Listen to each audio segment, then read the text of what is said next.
Bonjour Edith. Bonjour. Merci de m'accueillir. En fait, je viens de passer la nuit chez vous, enfin chez vous, dans votre gîte d'étape à Nort-sur-Erdre. Et puis on a eu l'occasion de bien discuter hier soir. J'ai eu l'occasion donc de découvrir l'histoire de cette aventure pour vous. Et puis j'ai découvert qu'en fait vous exerciez un autre métier avant, il y a 3 ans, d'ouvrir ce gîte. Vous pouvez bien me raconter ce que vous faisiez et ce que vous faites maintenant? Voilà. Donc effectivement, j'ai ouvert ce gîte en juillet 2014. Et ça a été l'aboutissement de 2 ans de travail suite à une reconversion professionnelle. J'étais formatrice dans un centre de réinsertion et donc salariée.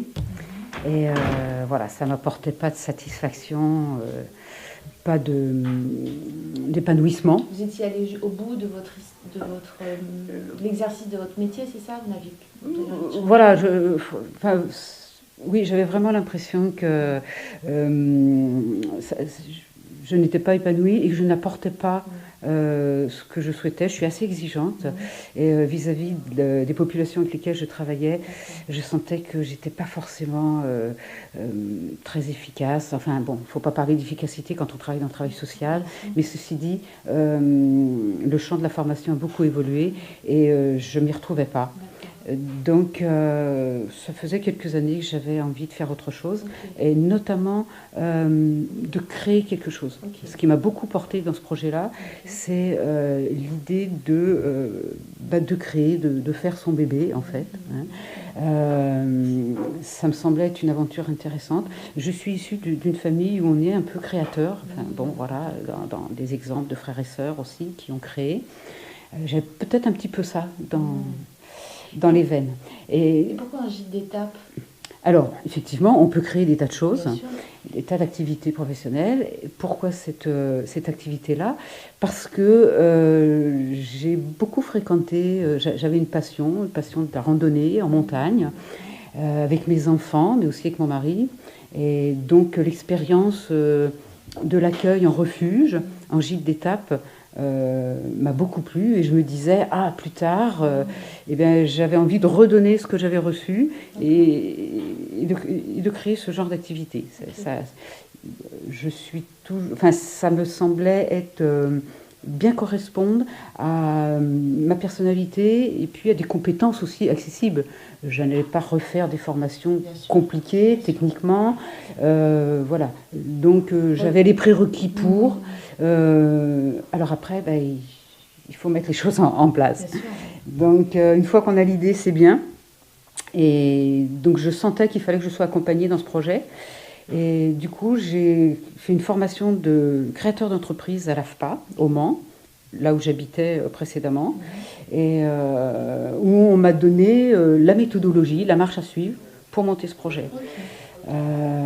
Et donc, j'étais contrainte par cette formation de créer mon business plan, comme on dit, c'était indispensable pour aller voir les banques, et donc de passer une à une chaque étape qui vous permet d'arriver à la création. Et puis assez rapidement, vous avez été soutenu aussi localement, je crois, par un département. Alors, effectivement. Alors, déjà, le choix du lieu, c'est un peu par hasard. Ça dépendait de d'autres contraintes, et notamment du lieu où mon mari allait trouver du travail. Donc, nous sommes arrivés en Loire-Atlantique, département que je ne connaissais pas et que j'ai exploré. C'était osé, quand même. Oui, mais je crois que j'étais tellement persuadée j'avais une telle envie de la réalisation de ce projet. C'était une évidence pour vous, la suite de vos propres aventures, dans la création d'un lieu, dans l'accueil, le partage. On voit que dans ma tête, le film était fait. Et je crois que rien ne m'aurait empêché d'aller jusqu'au bout. Alors, quel que soit l'endroit, je crois que j'aurais été dans un autre département, j'aurais fait exactement la même chose. Et puis votre intuition, vous me disiez hier profonde, vous a permis de trouver aussi le lieu. C'est dans du ressenti quand même. J'ai l'impression. Oui, enfin, voilà, il a fallu que je trouve l'endroit où je me sentais bien. Donc j'ai exploré, dans la Loire-Atlantique, qui est un département très contrasté, et c'est effectivement en venant au nord, à l'intérieur des terres, que je me suis sentie bien. Et avec un potentiel aussi intéressant à développer. Le canal de Nantes à Brest, l'ouverture de la Vélodyssée en 2012 m'a confortée dans l'idée qu'il y avait quelque chose à faire à cet endroit-là. Et justement, vous me parliez des labels, on les appelle comme ça. Hein, oui. Alors pareil, là, je n'ai pas fait les choses au hasard. Dans cet accompagnement de création, je suis allée vers un label particulier qui s'appelle Rando Accueil, qui est une structure nationale et qui promeut tout ce qui est vacances, nature et sportive. Ce qui correspondait aussi au concept gîte d'étape que je voulais développer. Oui, parce que vous, votre souhait, c'était de proposer un lieu confortable, mais accessible malgré tout en prix. Voilà, un rapport confort-prix et très à destination d'un public qui a envie justement de nature et de sport. Voilà. Donc le concept gîte d'étape correspondait bien à ça. Un public qui connaît ou non ce concept-là, mais qui du coup peut, trouver intérêt dans ce lieu à croiser, puisque c'est ça le gîte d'étape, c'est des parties communes où on peut se croiser avec des personnes qu'on ne connaît pas. Donc ça, c'était important de proposer ça à des personnes, et un hébergement à la carte qui permette effectivement d'être hébergé à pas cher. Moi, je n'ai pas de kit comme les chambres d'hôtes, c'est des prestations à la carte. Je trouve ça super. Donc on peut rajouter le drap si on ne l'a pas, le petit déjeuner si on ne l'a pas, ce sont des options. C'est très souple, très accessible, et moi j'ai beaucoup apprécié même encore ce matin le petit déjeuner avec une sélection de confitures, enfin des réalisations de confitures maison extra, et puis cette ambiance un peu, vous me le disiez hier, mais d'auberge de jeunesse dans un autre contexte, mais qui était très très sympa. L'idée, c'est la convivialité autour de choses simples, et effectivement j'aime pas trop le mot authenticité parce que c'est un peu galvaudé maintenant, mais c'est vrai que de proposer